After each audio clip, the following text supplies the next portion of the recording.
senses and she ran. But you know the gang doesn't play that. You don't just walk out the door and say, I'm not going to do this anymore. One sin, almost never out. Exactly.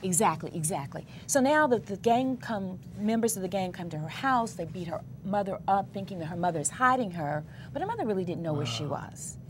So I tell this story to make this point. Her mother came to the courthouse and said, please find her, because if they find her first, they're going to kill her. Fortunately, authorities found her, brought her in, and that was the basis of the hearing. I had to take her into protective custody. I had to get her off the streets to save her life, and that's what I'm trying to explain to the mother. Bishop, rarely do I stop and recess cases, but that morning I stopped, and I just had to stop. And I went in and I closed the door, and I remember sitting at my desk with tears rolling down my face. And rarely do I cry in this job, because if I cried every time it got hard, that's all that's all I'd be doing. I'd be, you know, because it's hard every day in that work. So fast forward, I'm sitting there and I'm crying, and I'm thinking, God, have we gotten here? How have we gotten here that a child would so desperately want to do something that she would sell her body and her soul? Yes, yes. And I thought, I really cried because she's not alone. She's not the only 15-year-old like this. There are a lot of our children drifting in this darkness. But I'm going to tell you, Bishop, why I really cried that morning. Yes. The person she had been ordered to kill was her own mother. Oh, my God. Oof. Judge Hatchett. Her own mother. How could a human being order someone else to kill someone? How could a human being order someone to kill their own mother? But the point was, to prove your loyalty, you gotta sever. And this is the ultimate act of severing. It was outrageous. So I tell you this story today to tell you that we have got to be clear and intentional, that there can be no void, that we have got to claim our children, we've got to hold them close. Because I'll tell you, the pull of the streets is horrific. And I can tell you, as heartbreaking as this story is, I can tell you thousands.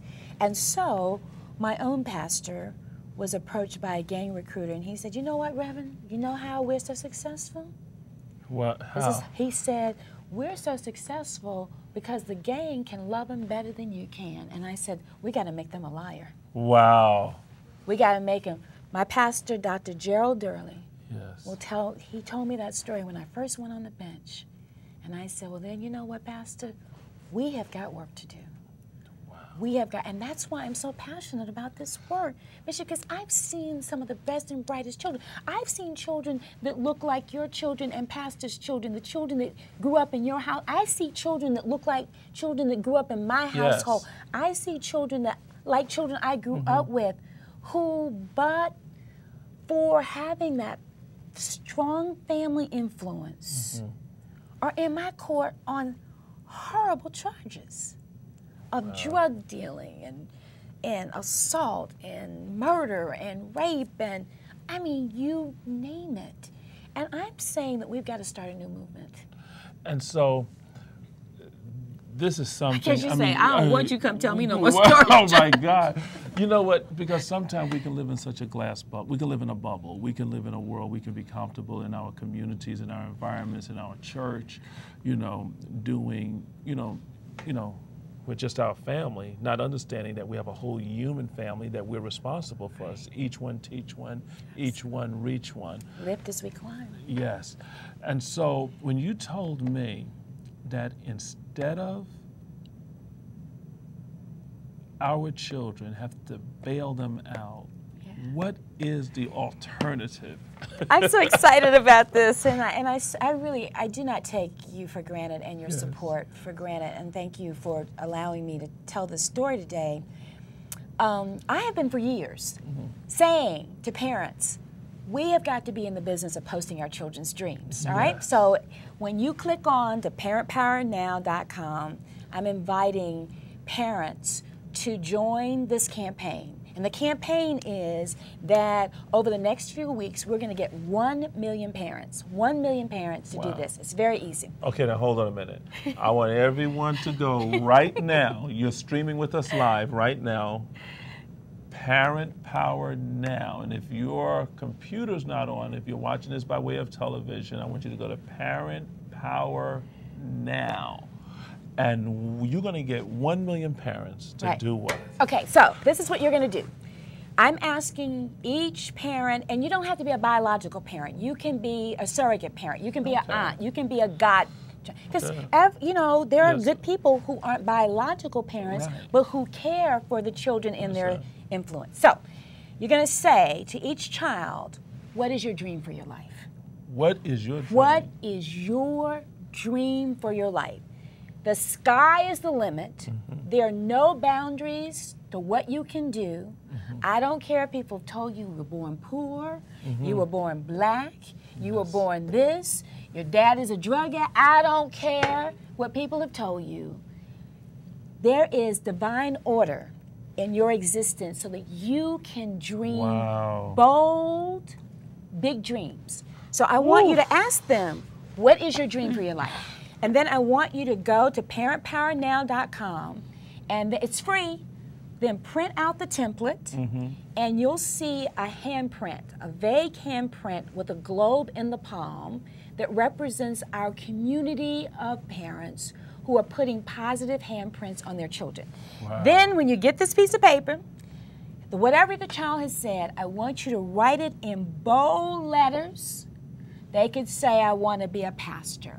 I want to be a musician. I want to be a journalist. I want to be whatever they tell you. I want you to write it down in bold letters, 4 thumbtacks, and I want you to go and put it on the ceiling above their bed. Why? Because I want it to be the first thing they see every morning when they wake up, and I want it to be the last thing they see every night when they go to bed.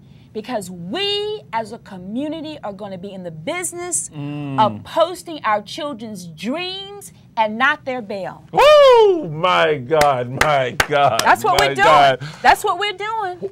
Wow. And let me tell you, God put this on my heart. I've been saying it, little groups here, big groups here, all the country, and I decided to be very intentional about this. That's why I sent you the email last night. And I said, Bishop, I need, what did I say? I need your help. Yes, exactly. Because we can do better by our children. We are going to post dreams. Now, a woman who heard me speak a couple of years ago said that she went home and did it for her 5-year-old twins, right? She said, it's still on the ceiling, Judge. We talk about it all the time. I said, good, good, good. Because your 15-year-old will remember the day that you believed in her enough to write on and put on the ceiling obstetrician when she, 15 years from now, is delivering babies. Wow. You see me? Posting the dream instead of posting their bail. Yeah, we're going to post dreams. We're going to post our children's dreams and not their bail. Now, it's funny you're mentioning this to me because just the other day I was talking with one of our accountants, and they were sharing when they were children, they had them to write down in school what they would like to do and all of the things they would like to be when they grow up. Right. And when she looked at it about 30 years later, she found out she was fulfilling every one of those things. Yes. Do you think there's something in us, in our soul urge, in our divine destiny, that begins to understand what it is that we're supposed to become, but because maybe we didn't write it, we didn't bring it into existence, or we didn't write our purpose into existence, or we didn't see it long enough, that caused us to go, I call it the scenic route instead of the direct route? Right, I do believe that. And the reason that I want parents to be intentional about this is because I want the whole family to be the support system for that child. So now